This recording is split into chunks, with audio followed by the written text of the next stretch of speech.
Хаяж томгийн дэлгэцэнд өрцөн үед Кагуцэл бидний туслахаар ирлээ. Өвчин их болон хожуу аль ч үед эмчилгээний үйлдвэртэй. Насан туршид болон 3 стейшнээс бүх хүүхдэд хэрэглэнэ. Кагуцэл. Та энгийн цагаан будаа эзсэрлэн үү? Тэгвэл энгийн цагаан будааг илүү тижээлэг, илүү амттай болгох энэхүү бүтээгдэхүүнийг санал болгож байна. Япон улсад үйлдвэрлэсэн энэхүү бүтээгдэхүүн нь будааг илүү тижээлэг, илүү эрүүл мэндэд тустай болгоно. Ширхэг бүрэн шим тижээлтэй. Дараа төлбөрт үйлчилгээний багцууд шинжлэгдэж, бүртгэлийн хураамж, барьцаа төлбөр, пэй төлбөр болно. Unitel. За үзэгчдээ охиндоо энэ өдрийн мэндийг хүргэе. 2018 оны 11-р сарын 27-ны өдрийн мигмар гараг.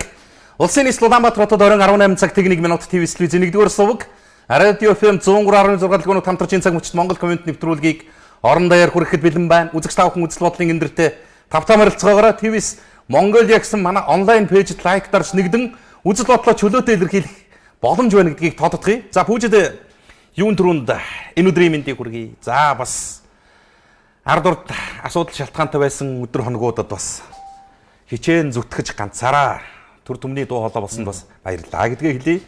Сонин сайхан юм юу вэ нөхөө? Ажил юм да тэгээд ажиллаа л хийлээ шүү дээ. Ажиллаа л хийж гэнэ гэдэг нэг юм гоё тайлбарыг. За сонин сайхан явах нөгөө улс төрчин нөгөө баяр наадам амралтын уртаа сунжирсан амралтын өдрүүдээр буцалсан шиг буцаллаа. Өнөөдөр буцлаа температур нэлээд халсан юм өдөр эхэлж байна да. Ер нь 7 хоног ч одоо мигмар гарагаас эхэлж гэнэ гэж хэлж болохоор баг. Тэгэхээр зэрэг 7 хоног нэлээд асуудалтайхан эхэлж байгаа шиг байна.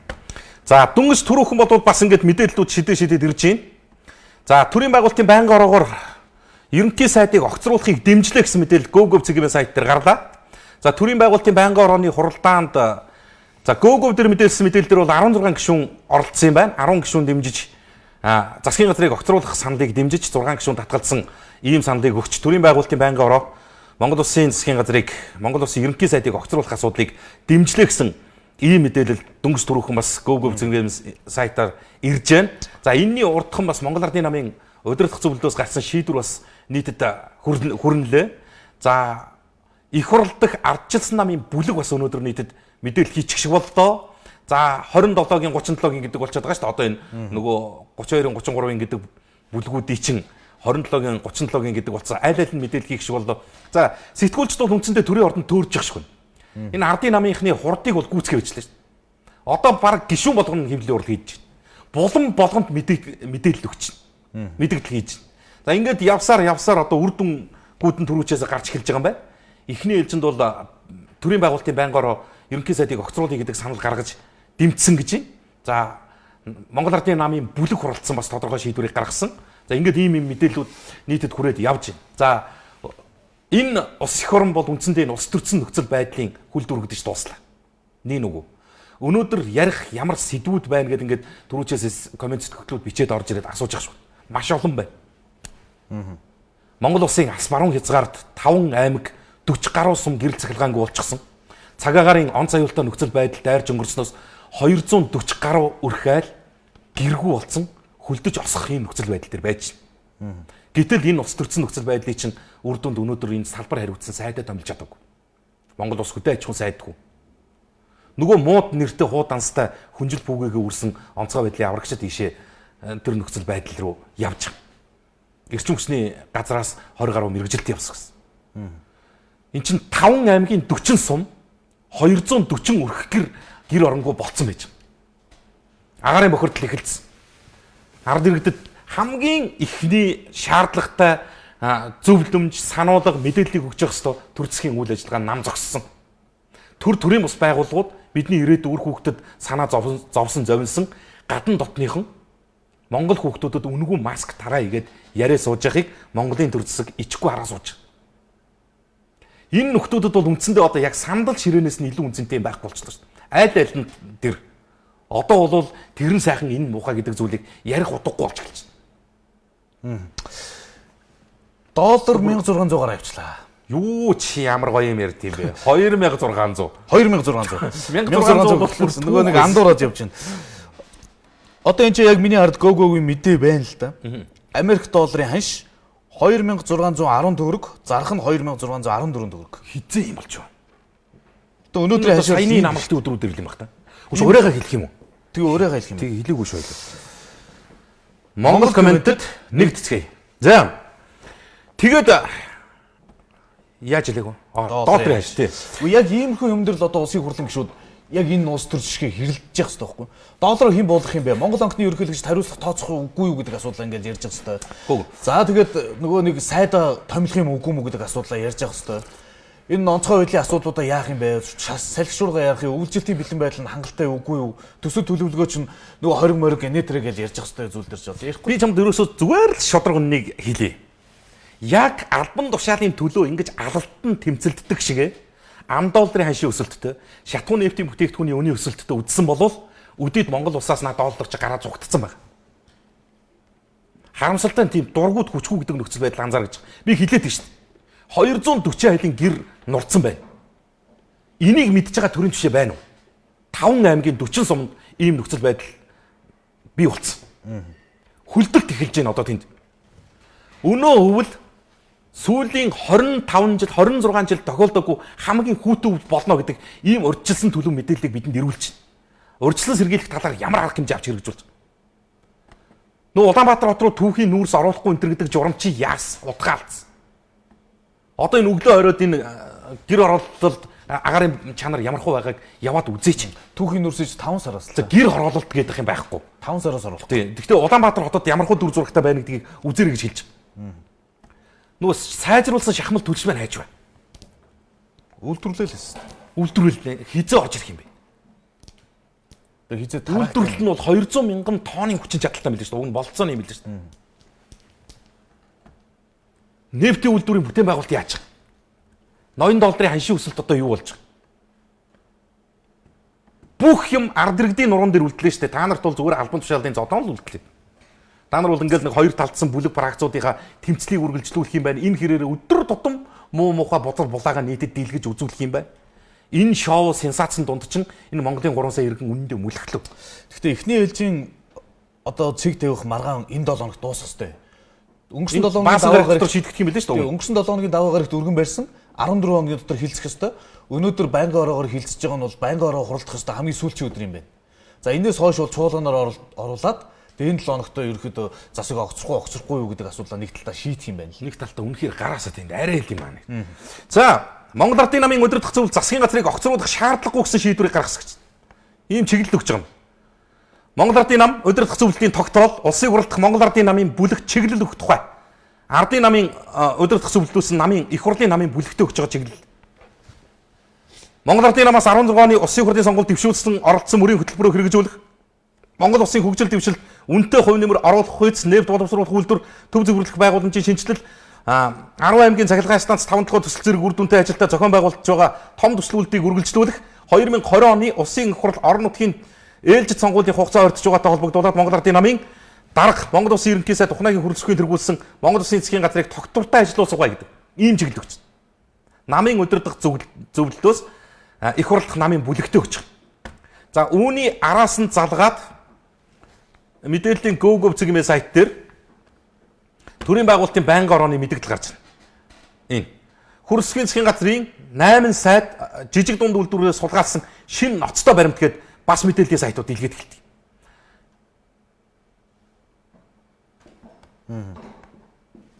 За ингэж явж байгаа. Ардын намын удирдах зөвлөл бүлэгтэй чиглэл өглөө, засгийг огцруулж болохгүй гэдэг чиглэл өглөө.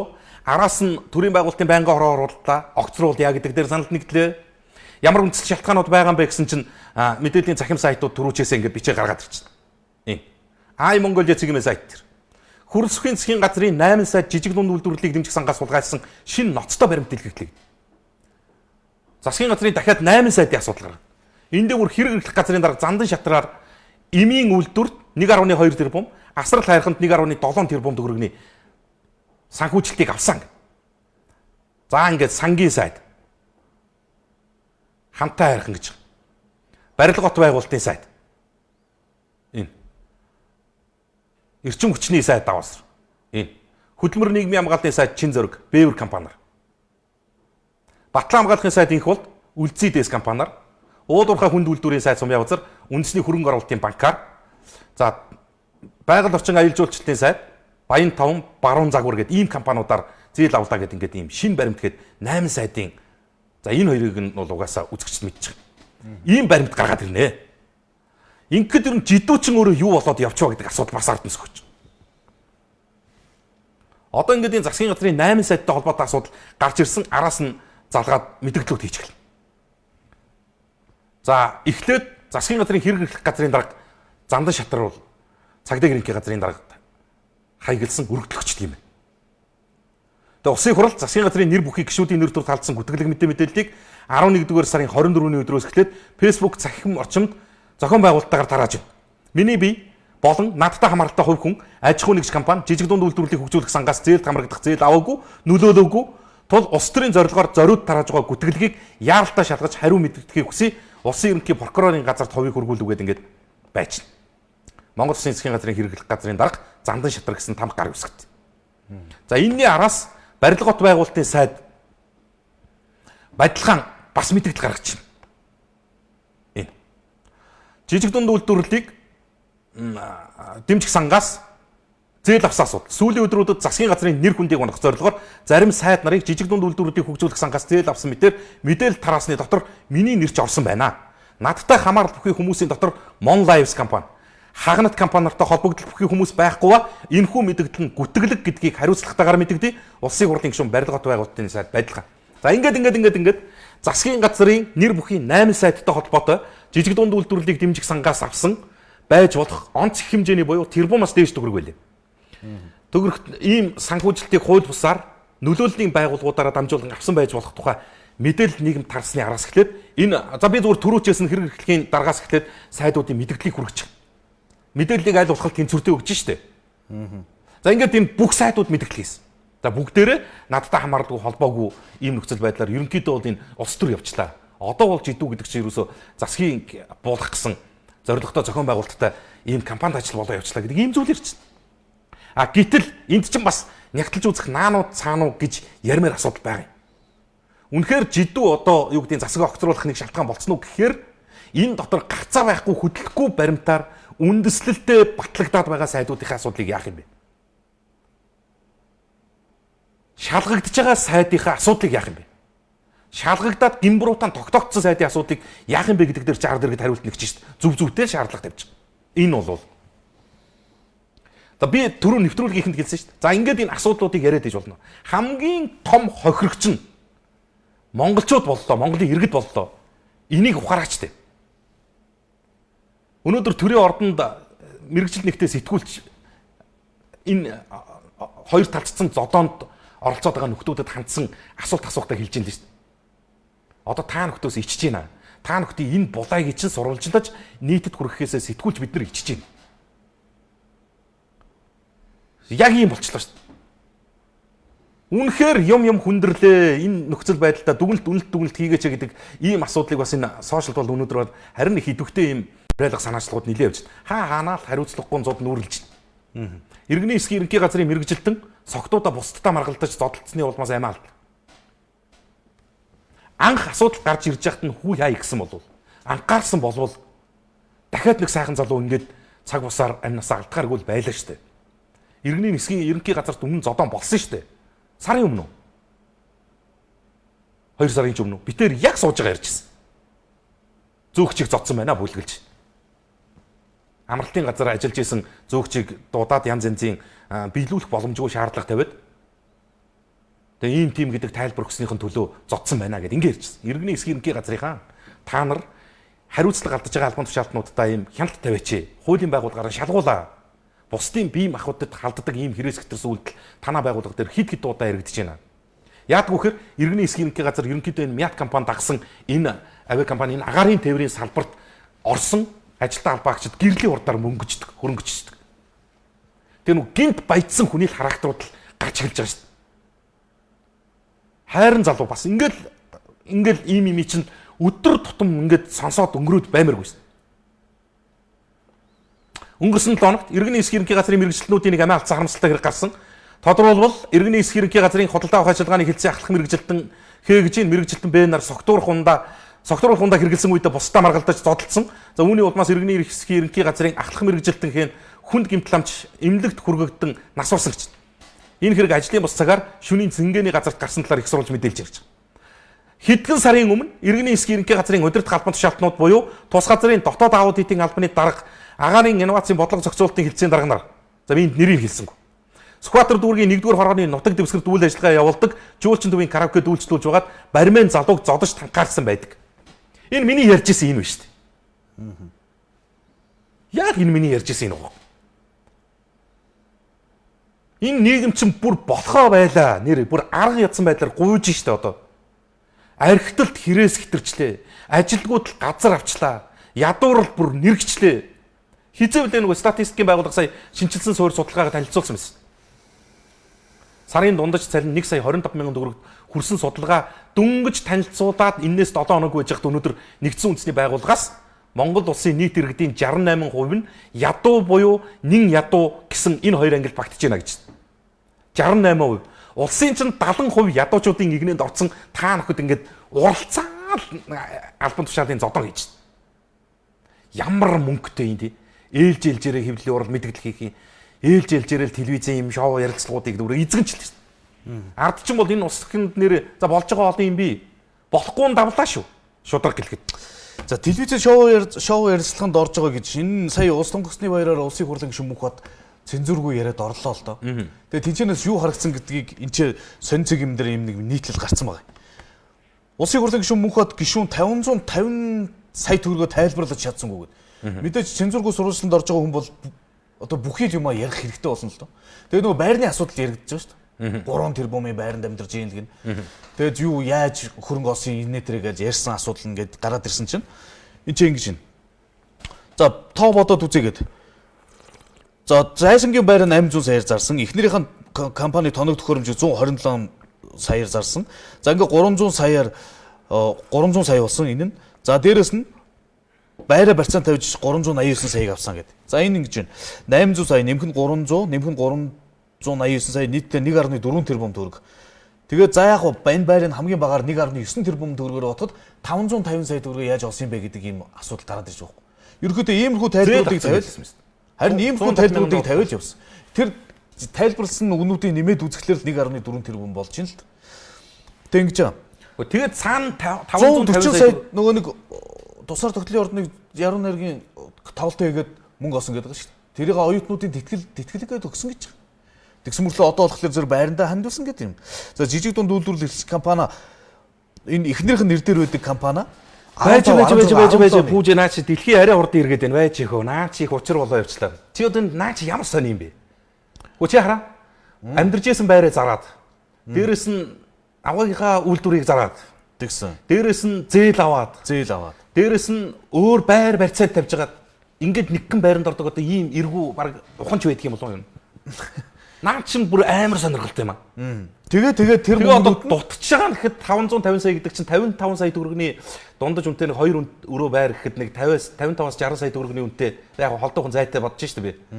Нэг жишгээр одоо буян тухайн оролт тавьцаарыг болох. Дутчих байгаа нь 10 айлыг 2 өрөө байр алгуулчихад. Тэгж байгаа. Бас дээрэс нь эхнэрийнх нь нэр дээр байдаг нөгөө нэг жижиг оёдлын үйлдвэр цээгч гэлүү нэг юмтэй гэдээсэн тэрийг зарсан гэдэг байгаа шүү дээ. Тэгсэн чи тэрийг 15, 16, 17 оныхоо хөрөнгө оруулалтын мэдүүлэх тусгагдаагүй байна гэж байгаа. Тэр компани. Гэхдээ тэгээ наа чи ямар сонин сонин юм хичээд байгаа юм. 800 сая төгрөгийн эхнэрийнх нь ах нь өгсөө гэж байна шүү дээ. Харин тийм Энэ ч одоо сүүлийн үед ямар мундаг ах нар гинт гарч ирээд. тэгээд нөгөө нэг 5 толгоогоос бас нүүрс мүрс алгуулсан асуудал дээр чи энэ гишүүний нэр бас таамагнд нь явж байгаа юм шүү.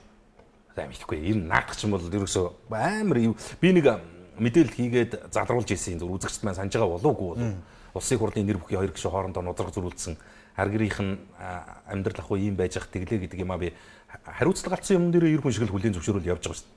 Гэхдээ энэ хүний тэрнээс хойш үзүүлж байгаа дараа нь болвол арай л хитэрчлээ л дээ. Өмнөх кинонд чинь итгэж амжаагүй байж дараагийн сериал гарч ирэх юм. Одоо ямар амар юм бэ? Бараг тэр нэг пабд болсон хоёр залуу нэг лүгөө ундаа шидээ толгойг нь хагалцсны чинь бараг зүгээр шаварцны гэртээ кино бол гайцсан юм зү. Кодтой байранд харанхуй шөнөөр яалаа. Ийм хөшөө бити үзүүлж ярьж цаг алд. Цагийн гарц байгаа асуудал проблем бодиттой нөхцөл байдлаар ярихгүй болохгүй болчих. Энэ бол би мөнгийг янз бүрээр тайлбарлаж байгаа л да баяр орон сууцны асуудлыг. Тэгээд 550 сая төгрөг гэж бодлоо. 2 тэрбум төгрөгийн байр гэдэг чинь 20 айлыг 2 өрөө байртаа болгочих мөнгө байхгүй юу? Яг одоо тэр хүн юугаараа яаж би хэлж зүгээр дутаад байгаа мөнгө нь 555 сая төгрөг чинь зүгээр буян тухай чиглэл рүү нисэх чиглэл рүү 55 сая төгрөгийн үнэтэй байр бэлэн мөнгө байраа очих байна лээ. Баг талбайтай 2 өрөө байр. 10 айлын 2 өрөө байр дутсан мөнгө нь 10 айлын 2 өрөө байр согтчихад байна шүү дээ. Тайлбарлаж байгаа зүйлүүдийн хэлээд байна л да. За тэр энэ чинь ингэж цуглуулад олсон мөнгө нь тэд болж байна. За тэгвэл үлдсэн мөнгөө яаж тайлбарлах вэ гэдэг зүйл байгаа юм л. Илгийн бүүж угаасаа илий. Огт төрд бизнес хийж үзээгүй ямар ч одоо шагнал урамшуулд авч үзээгүй гэсэн ирнэ 1000 гаруудаа адуутай хүн байж идгийг чи бид нар мэдэн штэ. Энэ чинь утгагүй наадах чи ярихаар одоо бүр сүлд үнэндээ төвхтэй болчихсон. За утаанаас хамгаалах амны хаалтыг хүүхдүүдэд үн төлбөргүй тараах аяныг эхлүүлчихнэ. За энэ бүсгүүчүүдийг би дэмжээд өгөөч гэж нийгэм сайн сайхан үлгэр дуурайл үзүүлдэг мянган залуучууд байдгийг. Ёстой нөгөө улс төрөөс хараа тусаар өөрөө өөрсдийнхөө өмнөхийг болгоо явдаг тэр залуучуудад би хандж байгаа юм. Энэ бол цэвэр бидний ирээдүйд хөрөнгө оруулах гэж байгаа оюун санааны хувьсгал хийж байгаа эмэгтэйчүүд юм аа. Энэ нэг илүү гарцсан мөнгөтөөдөө их хөрөнгөтөөдөө биш юм аа. Маш том эрх ашиг байд юм байна. Агаарын бохирдлыг арилгахад маш том бүлэглэл байд юм байна. Маш их хүсэл сонирхол байд юм байна. Харамсалтай нь бүгд мөнгөний өмнө очиод ингээд явдггүй нэг ийм хандлага нөхцөл байдал байдаг юм байна гэдгийг харуулсан дүр зураглал. Энэ агаарын бохирдлыг бууруулахаар хийж байгаа арга хэмжээний талаар хэвлэлийн өрөөлөнд мэдээлэл өгсөн. Утаанаас хамгаалах амны хаалтыг багангийн хүүхдүүдэд үн төлбөргүй тараад яах вэ? Тарааж хэвшүүлэх гэж. Хэрэгэлд сургах гэж байгаа. Зөв хэрэгэлдэг технологийн зааж өгөхийн тулд энэ сайхан сэтгэлтэй залуучууд өгтөд өөрөө өөрсдийнхөө үр хүүхдийн амруу аваачиж хийж өгөх хоолныхоо мөнгнөөс хасч байж хүний хүүхдийн таны миний хүүхдийн аманд зүүх маскыг үнгүүх гэж байна. Гэтэл тэнд төрх хэрэлддгээрээ л байж байгаа. Дараа нь энэ миний компьютер бас болтгүй. За хамгийн сүүлд өгж байгаа мэдээлэлээр бол нөгөө нийслэлийн иргэдийн төлөөлөгч зурлын 5 дугаар хуралцаг хойшлогдсон байна. 7 хоногор хойшлуулъя гэдэг саналыг хотын даргаыг огцруулах асуудал дээр. Тэгээ энэ хурлаар чи хотын даргаыг огцруулах асуудал яригдана. Тэгээ хотын даргаыг огцруулах гэж байгаа асуудал дээр улсын хурлын чуулган, улсын хурлын дээр байнгын ороо ерөнхий сайдын асуудал юу ямар хамаагаад байдэн. Тэрийг хараад хойшлж байгаа сая 18 цагт оронгуудаа 7 хоногор хойшлуулъя гэдэг юм сал гаргаад ирчихсэн. Тэгээ тэр нь дэмжигдээд одоо 7 хоногийн дараа асуудал шийдэгдэж явах юм байна гэж. За ийм мэдээ цэгийн дээр гарсан байж шүү. За компьютер болохоо байчаад байна. За би хэд хэдэн мэдээллүүдийг шууруулна да. Массимын сайт улсын хурлын гишүүн Ловсон Вандангийн болд Ифоткийн зээлийн хүүг 5% болгон бууруулах саналыг хүргүүлж байна. За албан ёсоор санал гаргаж байгаа юм байна. 5%-ийг дээд хязгаар гэж тодорхойлж байна. 3-аас 5% гэсэн ийм зүйлчлэлээр санаачлах хүргүүлж байна. За болцонгийн сайд барилгоотой байгуулалтын сайд нарт хандан Ифоткийн зээлийн журмын төсөлд санал хүргэлсэн. 3 тодорхой саналыг хүргүүлж байгаа.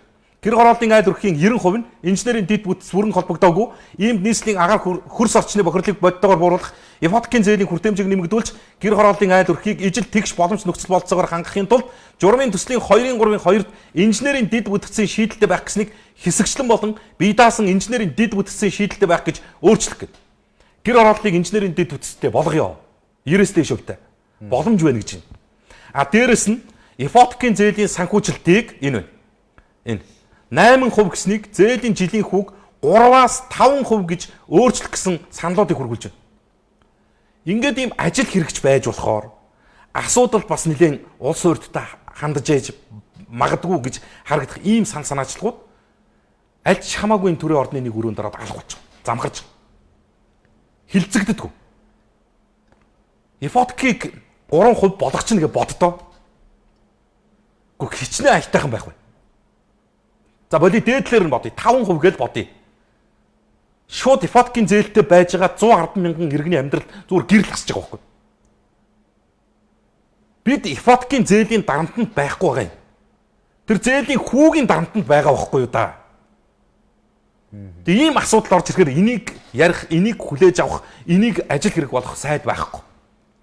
Монголын төр эзэнгүй байна одоо. Ийм болчихвол айгүй аятайхан санаачлал гарч сайхан л байна. Тэгээ дээрээс нь гоё юм шүү дээ. Өмнө нь 8% авсан хүмүүс нь энэ рүүгээ шилжиж болох юм байна. Болох журам зохицуултанд ороод ирсэн байгаа байхгүй юу? Тэгвэл хурдлаасаа шилжүүлж болохоор юм харин хилээд шүү дээ бүжээ. Сайхан санаачлагууд байна. Одоо бол зарим нь харц чиг гинэж байгаа. Йоо энэ хоёр гарагчтай болдог шүүнийг үнэн долоож байна. Хариуцлагатай хэлий. Танихгүй уулзаж үзээгүй. Би бараагийн би сүүдрэндээ үрж ойрхон явж үзээгүй. Тэг ийм санаачлаг гардаг байхгүй юу? Эн чин иргэнлэг нөгөө нийслэлийн гэр хороолтоос сонгогдсон яармаг нисгэхээс сонгогдсон гишүүний хувьд зовлон ойлгож шít. Проблемыг мэдэж шít. Санаачлаг гаргаад ирэхээр байж наатга байж. Уу юу гэсүүг юм бэ нард иргэж чинь хүүгийн дарамтанд чи хизүүдлээ шít энэ банкуд чинь шулуулаад дуус. Юу чиний наач ямар хамаатай. Засаг төр огцрох гээд өчнөр асуудал багч. Наач баг бид нар бүргийн завгүй алдчих чинь. Дэмжиж явчих юм бол энэ бол нөө сүрэг хүчнийхээ бодлогыг дэмжсэн гэдэг ингээд доош очих гээд. Бөө очкоо авчлаа гэж. Түүхтэй энэ нэг улстай. За одоо дараагийн нэг мэдээ. iBook цэгмээ сайт. Цас орсон. Энд чи одоо манай хотын даргын онтоолдоор хэд дэх удаа гинсэн бэ? 3 дахь юм. За 3 дахь удаа гинс орж байгаа шүү тийм. За харин өнгөрөх амралтын өдрүүдэд орсон цас бол нэлийн даацд орсон. Бидэнд юуроос өөр ингэсэн юм алга. Одоо энэ зам дээр цацдаг давсаа Орос руу загцсан хүлээж ийн гинэ. Хизээ ирэх юм битгэв. Килограмын 61500 төгрөг. Тийм 1 кг 61500 төгрөгийн үнэтэй давс. 61500 буюу нэг уут гурилнаас үнэтэй давс. Нэг хийлнэ. Ийм давс ирж байгаа. Орос руу загсан. Тэгээд энэ дээр бол өнөөдөр өчнөө маргамс. Хамгийн дээдл нь удамчны одоо энэ цагсайлуулдаг давсны үн манад бол хамгийн дээдл нь 5000 төгрөгийн үнэтэй байна. Тэгээд заавал Оросоос 61500-аар авах нэг ирэх шиг байна тийм үү? Ийм болчихсон. Өөр би юу гэж хэлээд байна гэхээр бүх төвшөндөө энэ төр эзэнгүй боллоо. Хаагур бол хаагур хаяа хитвчээр чамаагүй хулгайчдын утгаар орчлоо. Энэ төрийн төсөв рүү, төмний татвар руу, олон нийтийн цалин руу, эцэг хүүхдийн тэтгэвэр рүү орлоо. Хулгайчийн орн боллоо. Яагаад гэдэг юм а тайлбарлал л да. Ингээд бид нарт 61500 төгрөгийн давс цацгаж байгаа юм. Би бол одоо хэрвээ нэг хилэн 61500-ын давсын хотын зам дээр 61500 төгрөгийн үнэтэй давс цацчих юм бол тэндийгүр машинтай явахгүй. Юу гэсэн үг юм бэ? 10 хил давс нь 615 мянга байх нь шүү дээ. 10 хил давс. Ингээ нэг юм пакеттэй давс. Тэрэн дээгүр яаж хүн машинтай явах вэ? Би бол явахгүй. Би бол мөнгөө долоогоо явна. Ахуун давс. Ахуун давс зам дээр тийм зориултын ингээл ингэж ийн гол нэг зориултын давсал гэж ийн. Орос улбаны улсаас 123 тэрбум төгрөгөөр биш 123 сая төгрөгөөр авах гэж байгаа гэж байна. 200 тонн давс гэдэг. Үүсэн үед замын цагдаа нар өөрснөө дэлгүүрээс ороод уутай давс засаа зогсож ирснийг бид нар үзүүлж ирсэн шүү. Зөндөө үзэж би тэр хэлээд байна шүү дээ. Энд дээр чөхөө яаж явах юм бэ? Монголчууд одоо баяжлаа гэхэд найзуудаа 61 мянган төгрөгийн давсан дээгүүр явтлаа бас болоогүй. Энд дээр би бас шууд өвдөглөө мөлхөөл долоох юм билээ. Энд чинь 10 хил давс 610 мянган төгрөг чи бодолтой. 10 хил давс. Нэг шуудаа давс тэгэхээр хэд вэ? Нэг ут давсаа 50 хилийн уттай л давс ирэй гэж бодъё. Хит болохын тэгэхээр тэр 3 сая орчим төгрөг. Гэхдээ 3 сая орчим төгрөгийн нэг ут давсыг хэр урт зам дээр зарцах юм? Бүр ойлгохгүй юм. Буруу ярьж байгаа бол засаад хэлээд өгөл дээ. Ухаан хайрлаач. Толгой хүрхгүй ш та нарын энэ түүвэн дунд ч. Гэхдээ нэг юм зас цэвэрлэг төгсөг тэрэг мэрэг өнгөрсөн жил сурталчлаа зогсож ирсэн мэт дээ. Гэхдээ тэр чинь шинжлэх ухааны технологийн их сургуулийн оюутнууд огсорчаад нэг нь 150 мянган төгрөгөөр зарах гад улсад өгөх гээд аваг байхгүй юу? Бүтээгдэхүүнийх нь материалынх нь үнээр төрдөө одоо ингээд нийгмийн хариуцлагынхаа хүрээнд бид нар ингээд хийсэн бүтээсэн зүйлээ төрдөө ингээд зүгээр л материалын зардлаар нөхч ихэд аваагүй. Яг зүгээр авчгаар ашиг байхгүй. Адгийн нацх нь ингээд ийм давсны бизнес гэдгийг чинь бодохоор яаж тэрийг авах вэ? За сэтгэлээсээ явуулъя. Чамайг байхгүй чи би ч одоо бэлгээг байхгүй гэсэн шиг нэг ярьсан сэтгэл унш чадаагүй. Та нэг санаач нэг амруу. За увсын давс нуурыг давс хүрэлцэхгүй юм болоо даа гэсэн байна. 1 кг 600 гэж байгаа шүү гэсэн байна. Чи 61500- гээд сая сайтн дээр гараад ирсэн байсан. Гэхдээ ямар сайтн дээр вэ? Сая над руу iBook линк шийдсэн байсан тий. iBook зэг юм байна уу? Сая над руу яаж гэсэн давс юм бэ? Тэр давс нь гэсэн байна. Наа давсыг чинь үнгүй авдаг газар байна штэ. Бэлгээ хилээд өгөөч гэсэн байна. Үнгүй авдаг гэж шүү. Хаана үдий? За наад хідэн улс төрчид чинь ард иргэдэг ядуу байлгая. Тэгвэл бид оршин тогтно гэж ярьдаг гэсэн байна. Увсаар дүүрэн давс байж л байгаа штэ л гэсэн байна. Засгийн газрыг огцруулж байгаа 27 гишүүнээр эх орныхоо өрийг төлүүлье гэсэн байна. Өмнө говийн төс суманд баруун аймагуудыг хангаж байсан давсны том орд биш үү дээ. Давсны мэдээлэл бодит юм уу? Хулгайчийн эх орон болжээ. За 60 тэрбумын бол цаг Монгол өдлөхгүй гэсэн байна. 300-аас 500 төгрөг байна штэ. За засгийн газрыг огцруулж байгаа энэ түрүүн ирсэн сэтгэл байна. Сумаас очоод 10 тонн давс үнэгүй аваа л гэж байна. За манай сумаас ирээд 10 тонн давс үнэгүй аваач л гэж. За пүүжээ бас дайраж яриач хөөе л гэсэн байна. За баяр жаргал мөнх төр ажлын зам. За энэ хоорондоо яриа явуулсан байна. За ойлголоо дараагийн асуудал тоон нь 61500 байлгүй дээ арайчтай л гэсэн байна. За тийм байгаад одоо тийм байлгүй гэж бодсон юм. Тэгээд үгүй ч юм шиг л юм болох юм биш үү?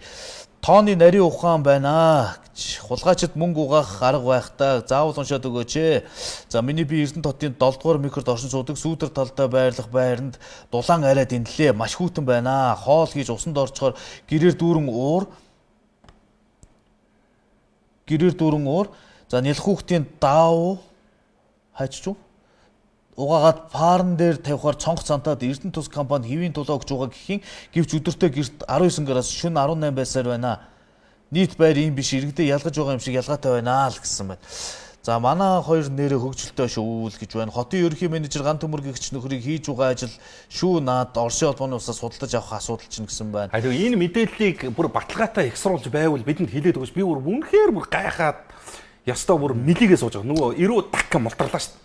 Би нэг бичлэг явуулах гэсэн юм а хотын утаа гэсэн. Та өөрийнхөө фэйсбүүк дээр бичлэгээ оруулчаад тэгээд хаягаа явуулчих. Линкийг нь копитж аваад сэтгэл дээр тавьчих юм байл шүү. За хүн ажилуулсан дээржтэй ядад цалинтай гэсэн байна. За хүмүүсээ төр гэж битгий алмаараа. Тэдний оронд хаана хин гэдэг хулгайч сууж байна гэж ирж хайх хэрэгтэй болж байна даа л гэсэн байна. Мэдээлэл зөв өгөөч. 1 кг биш 1 тонн гэж шүү гэд. Гэхдээ сая цагаан дээр хараар бүр 1 кг гэ бичсэн байсан босуу. Ман ан хоёрыг эрх сонгуульд бүр авч хаяад бүгдээр намын дарга жаргал сайхан намынхан дээр тэр чигээр нь сонгоод гаргаад ирвэл танаа манаа нам гэж хэрэлдэхгүй улс их орон цэгцрэх байхаа л гэсэн байна. За Хангэрва гэдэг хүнээр төрөөс хамруулсаар байх юм уу даа л гэж байна. Дорнод сангийн далайд давсыг хэрэглэхэд Оросынхтай адилхан л байна да. Дорнод сангийн далайд давсыг хэрэглэхэд гэж шүү. Энэ яат юм бэ пүүжээ? Зам дээр ингээд тагштарсан цасыг зарим давс хайлуулж дийлдэг, зарим нь дийлдэг юм уу? Тийм юм шүү. Энд чинь нэг тийм технологийн юм яриад байна шүү дээ бас. Зарим давс чинь болохоор зэрэг нөгөө дугуунд муугар нөлөөлдөг гэж. Дугуунд муугар нөлөөлөх гэж өнөөдөр тэнд энэ наадах чинь ингээд сошиал руу ороод бөөн хэрүүл болсон. Удаан хэрүүл болсон. Тэгээ тэр ингээд комментүүдийг ингээд хараад үзээд өөрөө бас санд мантаа бичлээ би энэ дээр өөрийнхөө фэйсбүүк руу ингээд авч байгаа, шеэрлж авч байгаа. Янз янз ингээд яриануд болчих. Тэгсэн чинь ингэж чинь одоо Улаанбаатарын автозамд зас цэвэрлэх зас айлуулах байдлаар ашиглаж байгаа бодис нь тээврийн хэрэгслийн доод нөгөө явах хідэнгийг маш их зэвтүүлдэг гэсэн нэг тийм. Тэгэд энэ зэв ихтэй болчхороо машины дээр эд ангийнх нь насжилтанд богиносчдөг. Гэт тэгдүү ямар ч зэв тогтоодгүй давс юм аа гэд ингэж яах юм. Гэхдээ тэгтэл давс шүү дээ хөрх юм тэр чинь. Тийм үнэтэй байна гэхээр үрэх толгоонд багтахгүй байна. Монголд хамгийн үнэгүй юм нь одоо баг давсал байна шүү дээ л гэж. Ер нь картын барааны үед чинь дэлгүүрийн лангуун дээр давснаас өөр юм үлдээгүй шүү дээ. Одоо ч давстайгаа. Одоо л давстай л. Давс нь хамгийн ямтхан л байна тэгээд. Тийм юмнууд байгаа юм. За би бас өнөөдөр нэг ноцтой мэдээллийг сошиалоос олж авсан. Хилийн зурвас бүсэд нэвтрэх зөвшөөрлгээд 2018 оны 7 дугаар сарын 19-ний өдөр тэргүүн дэд дарга бөгөөд Хилийн цэргийн штабын дарга хошууч генерал Лачин Жав гэсэн нэртэй дугаар тэг 811 гэсэн ийм альбан бланк. За энэ бланкийг хуурамчаар үлдсэн юм уу? Тамга тэмдгийг нь хуурамчаар зориудаар ингэж нийт түгээсэн бол хуулийн дагуу энэ байгууллага энэ албан тушаалтанд нэр төрөөс эргэж авах байх. Над дээр болвол энэ их сурвалжтай мэдээлэлтэй гэсэн баталгаатай их сурвалжаас ирж байгаа юм. Ингэдгийн байна. Монгол улсын хөлийг нэвтэрж чи энэ мэдээллийг ярьж амжсан амжиг байсан уу? За ингэж Max Oil компани ирүүлсэн албан бичгийн хавсралтад заасан Max Oil компани ажилтан Монгол улсын иргэн 26 хүн 14 тээврийн хэрэгсэл туслан гүйцэтгэгч Daton Petroleum Engineering and Oilfield компани сервис компани ажилтан Монгол улсын иргэн 2 бүгд найрамдах Хятад ард улсын иргэн 18 хүн хавсралтад заасан техник хэрэгсэлтэйгээр Сүхбаатар аймгийн Эрдэнэ цагаан сумын нутаг Арбулаг 29 талбайд 2018 оны 7 дугаар сарын 19-ноос 18 оны 10 дугаар сарын 19-ний хүртэл 90 хоногийн хугацаатай өрөмдөлгийн ажил хийх зорилгоор хилийн зурвас бүсэд ажиллахдаа зөвхөн хилийн ангиас тогтоосон бүх хэсэгт үйл ажиллагаа явуулахыг зөвшөөрөх. Ийм зөвшөөрөл ийм хүн гаргасан байна. Монгол улсын хилийг нэвтэрч Хятадын компани өрөмдлөг явуулах зөвшөөрлөг өгсөн байна. Ичин зүгээр нэр бүр юу гэсэн юм бэ? Хаяа отгүй айлшиг боллоо шүү дээ. Тэгээ хилийн зурвас гээд зурвас руу айл амт мал оруулахыг хүртэл хоригддаг үү? Тэгсэн чи Хятадын өрмийн компаниг тэдэн хүнтэйгээд оруулчихж шүү дээ. Би өөр маш удаан айжуухан гаргацлаа уншиж өглөө. Баримт байхгүй юу? Яасан гэхээр маш төвөгтэй болсон. Мэдээлэл болох ингээд нийтд ингээд нэг баримт материал гаргаж ирээд Монголын компани юм шиг. Тий. Монголын компани хамтарсан гэж байгаа шүү дээ. Энд байж шүү дээ. Монгол улсын иргэн 29 хүн. Энэ Max Oil-ийн. 14 тээврийн хэрэгсэлгч. Тэгээд туслан гүйцэтгэгч нь Daton Petroleum гэдэг ийм компани ажилт. Монгол улсын иргэн 2. Тэгээд бүгд найрамдах Хятад ард улсын иргэн 18. Энэ мэдээ манай дээр гарсан л та. Манай Сүхбаатар аймаг дэх инфо сүлжээний зурваслагч манайх руу явуулсан. Тэрний дараа бас 10 сард нь тий хүмүүс бас гайхаж их л ондоос шүлээж авч ирсэн л та. Тэг энэ одоо юу гэсэн үг юм бэ? Бидний чинь үндэсний аюулгүй байдал, хайрлах, хамгаалах, нандинах тэр юм чи хайцсан юм бэ? Ерөөсөө нэг юм жоохон мөнгөтэй Хятад орж ирээд энэ Монголын хууль, шүүх, цагдаа хүчнэр баруун солгоогүй тоглолдог боллоо шүү дээ. Бүр сүүлдээ ингээ хоёр талцуулж авч байгаа тоглолдог л. Одоо ингээд мэдээл ярихаар л фотошоп. Баримт гаргаж ирээд дэлгэхээр л эвлүүлэх. Үнэхээр төвөгтэй болчихлоо шүү дээ. Та нар төрөө хувааж идэх энэ зодооноо тэндээлхий. Энэ түмэн олон ядаж мэдээлэлээ үнэн зөвөр нь хүлээж авах хэрэгтэй байг л. Энийг нь үлдээчихл. Сүүлийн үед асар их дарамт ирж. Гацаахгүй баримт үстэй. Одоо энийг чинь би баримт гэж үзүүлнэ шүү дээ. Одоо тэгсэн чинь энэ мэдээлэл яраас баахан тайлбар. Зохион байгуулалтаагаар ингэсэн ийм болоогүй, тэгээгүй. Энийг чинь нутгийн уугууд иргэдэн гэрчилж байгаа юм яах? Дараагийн нэг юм. Энэ нөгөө ян огт. Дахиад нөгөө салхитын мөнгөний ордын асуудал чинь. Эн чин юу ингээд судлаа үзлээ. Бүх нөхцөл байдлуудыг нь одоо энэ мэдээллийн шууд юм энэ дэр бичсэн байна. Ич зүгээр л юу юм гэхээр Хятадтай бол яг хинч шүү байхгүй. Монголд ирсэн. Уламжлалтын имлэг нээсэн. Тэр имлэгээрээ нөгөө ихсийн тарилга гэдэг юм хийгээд гисэн хүмүүс. Өөрөөр хэлэх юм бол хамгийн эцсийн төвшөнд хэрэгэлдэг имчилгээг яагаад ч хүмүүст хэрэглээд эхэлсэн. Тэгэхээр тэр чинь мэдээж идэгнээд тэр сүлжээгээр яасан. Их хурлын гишүүдийн аавд нь хийсэн, хадам ээжд нь тэр тариагаа хийсэн, сайдын эхнэрт хийсэн, дэд сайдад хийсэн. Хүрээлэл үсгэд эхэлж байгаа байхгүй тэргүүрээ. Чи зүгээр имч байлээ шүү дээ. Уламжлалтын имч нөхөр байлээ шүү дээ. Тэгээ сүулдэ яасан. Нөгөөх нь явсан. Дүүргийн шүүхийн шүүгчнэр аав ээжигээ дагуулж явж хийлгсэн. Албан тушаалтай улсуудад нь энэ 10-аас дээш $1000 үнэтэй тарилах шүү гэсэн юм аа үнгүү хийж гисэн. Явн явсаар ингээд өөрийнхөө сүлжээг үүсгэсэн. Үүсэх мэгцээ тэрний дараа салхитын мөнгөний ордог гэдэг дээр давхгээд эзэн суцсан. Баахан монгол залуучууд энэний өмнөөс ял идэлж шоронд. Зарим нь эд хөрөнгөөрөө хохирцсон гудамжинд явж байна. Үнэхээр доромжлуулж байна. Тэгээ яа гэхээр нэг хужаа орж ирэл хуулийн, прокурорын, шүүхийн, цагдаагийн төрийн ингээ бүгдийг самарчиж байгаа. Монгол улсын генерал цолтой хүн хүртэл энэ хүнийг Герман дотор амьдарч байна. Тэтгэвртэй гарцсан генерал цолтой хүн хүртэл энэ хүнийг халаасан гэж. Ийм хэрэгүүд хийсэ, энэ хүн чинь ийм шүү. Ингээд ийм шүү. Намтар нэ 2013 онд гэхэд 3 жилийн хорих ядаар Монгол улсын эрүүгийн байцааны шийтгэх тухай хуулийн тэдийн тэд дээр ийм зайлтан ийм хэрэг үйлдсэн тогтоогдоод ял шийтгүүлсэн. Монгол улс энэ хүнд 3 жилийн 20 хад онооход бичилж идэлгүйгээр мултарчдаг. Гэхдээ Монгол хүн ч өөрөө Монголдоо тэгж чадахгүй шүү дээ. Тэр нэг ярахаар нэг ингээл нэг хятадыг үзэдгүү нэг юм буруу муу үзлийг л түгэнд илэрүүлж байна. Худлаа нэг үндэслэх үзлээр чэжэд илтсэн та нар юу хийгүүлд юм бэ гэл ингэд юм. Хятадаас авах сайх юм зөндөл биш үү? Хүссэн хүсээгүй бидний нөгөө сонгож төрөөгүй тавилан минь энэ хоёр оронтой хөрсдөрцөн юм чи яах юм. Урд хөршийн хөгжлийг хараад үнэхээр алмаараа шүлсээ гоожулж байгаа ийм нөхцөл байдлаа нуухгүй шүү дээ. Бид нар өөрөө өөрсдөө байдаг мөнгөө зөөж аваачаад тэр ирээнийг ямар болгоо одоо тэр манжуурыг юу болгож чинь мэдэж л байгаа шүү дээ. Гэлээ гэхдээ юмд учир бий. Энэ улс их орнд чинь үндэсний аюулгүй байдал гэдэг юмтай юм аа. Бид нар цөөхүүлээ жижигхэн ч гэсэн тусгаар улс юм аа гэдгээ бодох юм бол энэ хятадуудынхаа халааснаас гарах хэрэгтэй. Энэ салхитын уурхай мөнгөний хөдрийг 3 өөр лабораторид өгч шинжилгээ хийлгэсэн. Шинжилгээний хариу нь 3 өөр гарсан. Ингээл төвшөнд нуглаагаргаас авуулаад идэв.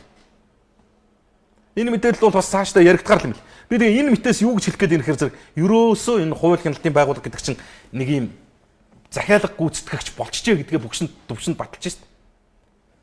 Өнөөдөр нэг ийм маргаа яваад байгаа шүү дээ. Энэ хууль хяналтын байгууллага, хүчний байгууллага чинь улс төрийн командаар намуудын даалгавраар хөдөлдөг болчлоо гэдэг юм яриад үгүй бид нарыг гүтгэж ийн гутааж ийн гэдэг ийм юм яриад байгаа. Та нар нэг хужаагийн командаар хөдөлж байгаа юм чинь намын командаар хөдлөхгүй яах юм бэ? Одоо хүн ингэж ам асуухаар болж байна. Шудраг олон залуучууд энд дунд доод төвшөнд нь байгаа. Энэ хурандаа генерал цолтой усууд ч юм бол үүндээ самарж байна. Та нөхдийг зарж идэж байна. За хулгайч нарыг насаар нь хичээлээ штэ. Угаасаа алдах юм байхгүй шүү дээ. Бүгд найрдаг намыг багаар нь дэмжиж үзье ял гэсэн байна. Бензин колонкууд канистрт яагаад өгдөггүй юм бэ? Дутуу шахтыг боллоод нотой байна л гэсэн байна. За энэ канистрт өгдөг чинь задгаа чинь одоо гэмт хэргийн нөхцөл байдлаас урсан сэргийлж байгаа л хэлбэр шүү.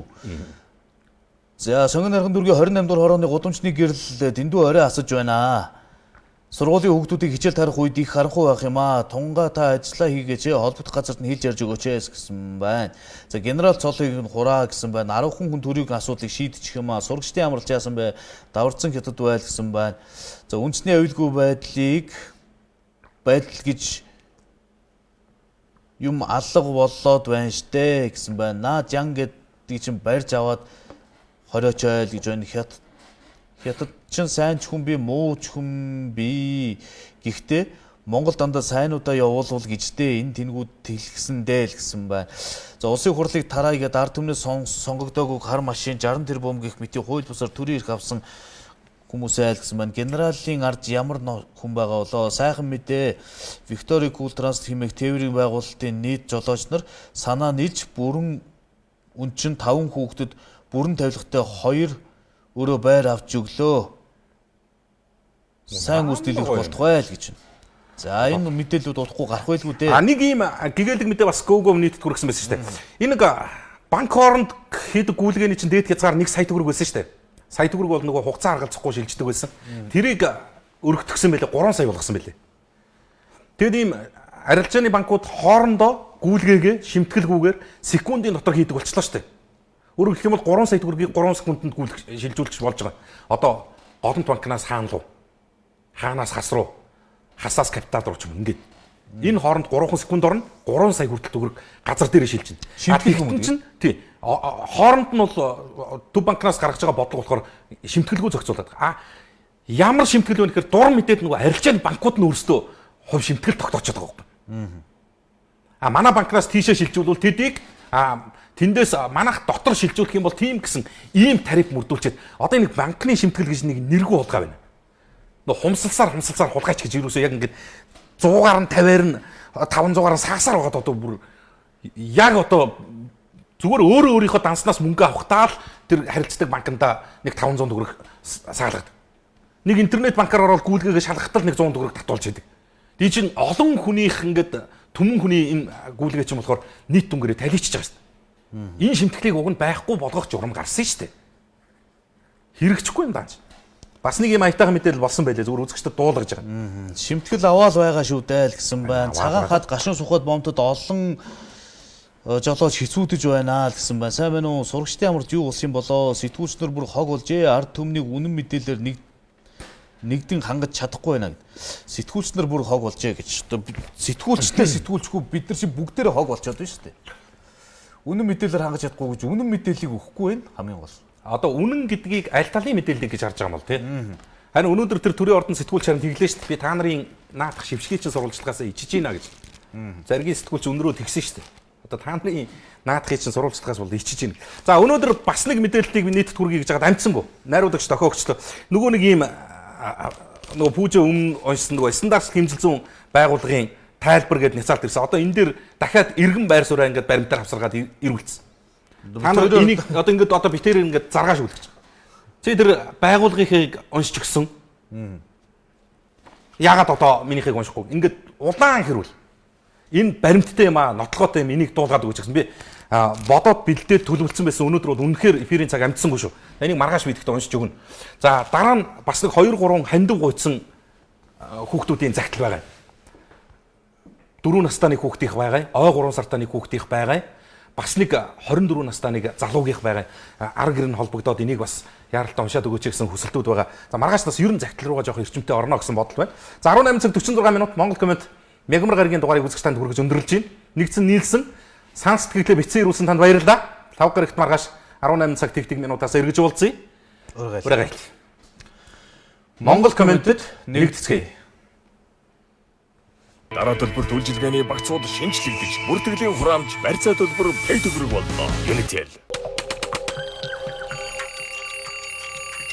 Ханиад камерын дэлгэцэнд өрцөн үед Кагоци бидний туслахаар ирлээ. Өвчин их болон хожуу альчууд эмчилгээний үрдүүтэй. Насан туршид болон 3 стейшнээс бүх хүүхдэд хэрэглэнэ. Кагоци. Дараа төлбөр төлжилгээний багцууд шинжлэгдэж, бүртгэлийн хураамж, барьцаа төлбөр пэй төгрөг болно. Unitel. 100% хариуцласан бактеригүй амьд сүм. Дээж. Биохом. Хайртай гэр бүлийн тань эрүүл амьдралын элч Биохом. Халагаад болоо. Махын бигс хувьцаат компани. Цэр ховхолж уушиг цэвэрлэн зөвхийн балтай коплет сахаргүй Якоб ханиатнаас хагцсан Багро өргөс тэмх хамгийн хямдар 3700 төгрөг 4000 төгрөг сансрын бүх салбараар. Тэр үнэхээр гайхалтай. Түүнийг анхаарал хизээч мартахааргүй. Тэр үнэхээр ухаалаг шүү. Тэр маш олон ажлыг зэрэг хийж чадна. Тэр манай байгууллагад ирж байгаа бүх дуудлагыг алтлгүй авдаг. Тэр манай байгууллагын нүүр царай болдог. Тэр манай байгууллагын асуудлыг цогцоор нь шийдэж өгсөн. Тэр бол дуудлага алдахгүй One Call. Интернетийн ухаалаг хэрэглээ. Интернет Plus. Танай байгууллагын өнгө төрхийг илэрхийлэх бизнес дугаар. Найдвартай ажиллагааг бүрэн хариуцах дата төвийн үйлчилгээ. Танай байгууллагын үндэснийг тодорхойлох байгууллагын дугаар. Үүлэн технологид суурилсан call center. Тийм ээ. Тэр бол Unitel-ийн байгууллагын үйлчилгээ. Байгууллагын үйлчилгээг Unitel-ээс. Гэрээс гараад тулгарх мянгаас айж байна уу? Safeguard цонгийн шинэ технологи нянгийн эсрэг хамгаалалт. Гараа угаах үед болон угаасны дараач нянг устгана. Нянгаар дахин бохирдсны дараа гараан угаавал нянгийн үржлийг зогсоож өвчин үсгэж нянгаас таныг хамгаална. Safeguard өдөр тутам хэрэглэхэд тохиромжтой. Хүүе, сайн уу? Өвлийн хувцсны хамгийн том шөнийн хямдрал болох гэж байгааг мэдсэн үү? 11 сарын 27, 28, 29-ны өдрүүдэд Michelle Expo төвд өглөөнөөс шөнийн 12 цаг хүртэл бүх бараа 50 хүртэлх хувь хямдран та бүхэн яараарай. 75 энэ бол Pizza Hut. Усанд орхон хүүхдийн хувьд тоглохтой л адил. Харин ээжүүдийн хувьд хүүхдийнхээ ус хуйхыг арчилах нь чухал. Хүүхдэд зориулсан Johnson шампунь нь парабен болон силикон агуулдаггүй бөгөөд үсийг намирсан зөөлөн болгодог. Хүүхдэд зориулсан Johnson бас ээжэд.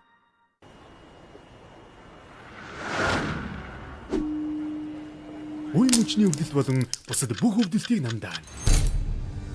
Citromax. Өвдөлтгүй амьдрал. Бүх эмийн сангаар. Ийм том.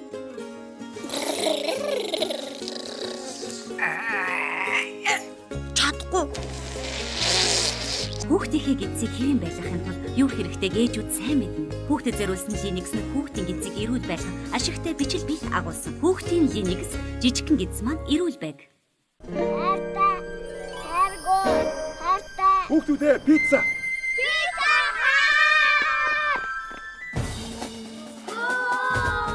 Цэцэг шиг пицца. Хідүүлээ тэнд нь илүү хайртай үцхүү. Тэгээд хайртай, хайргүй, хайртай, Хайргүй. Ээж надад хайртай мэн. Ээж нь бүгдийн хайртай. Хазалт бүр хамгаас амттай. Бисэлхэн хүрээд пицца. Пицца Хат.